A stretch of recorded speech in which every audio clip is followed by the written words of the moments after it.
اعوذ باللہ من الشیطان الرجیم بسم اللہ الرحمن الرحیم۔ میرے نہایت واجب الاحترام دوستوں، بزرگوں، عزیزوں، السلام علیکم ورحمۃ اللہ وبرکاتہ۔ میری آج کی کہانی جو کہ جس کا عنوان ہے حضور صلی اللہ علیہ وسلم کی چادر میرا کفن بنے، چلتے ہیں اپنی کہانی کی طرف۔ حضرت سعد بن سعید رضی اللہ تعالیٰ نے فرماتے ہیں کہ ایک عورت ایک چادر لے کر آئی۔ اس نے عرض کی کہ یا رسول اللہ صلی اللہ علیہ وسلم، میں نے یہ چادر اپنے ہاتھ سے بنی ہے، میں آپ کو پہننے کے لیے لائی ہوں۔ حضور علیہ السلام نے اسے قبول فرمایا، پھر حضور وہی چادر بطور پہنے باندھے ہمارے پاس تشریف لائے۔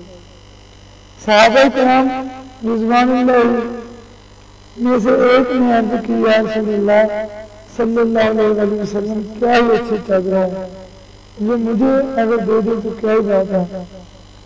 تو حضور علیہ السلام نے فرمایا ہاں۔ کچھ دیر بعد حضور علیہ السلام تشریف لے گئے، پھر واپس آئے اور چادر لپیٹ کر اس صحابی کو عنایت فرما دی۔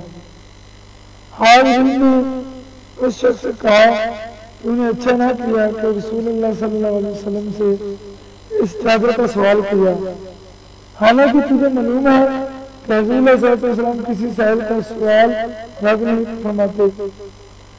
وہ بولا اللہ کی قسم، میں نے صرف اس لیے سوال کیا کہ جس دن مر جاؤں یہی چادر میرے کفن بنے اور حضور علیہ السلام کی برکت سے عذاب قبر سے محفوظ رہ سکوں اور اللہ کی رحمت سے حصہ پاؤں۔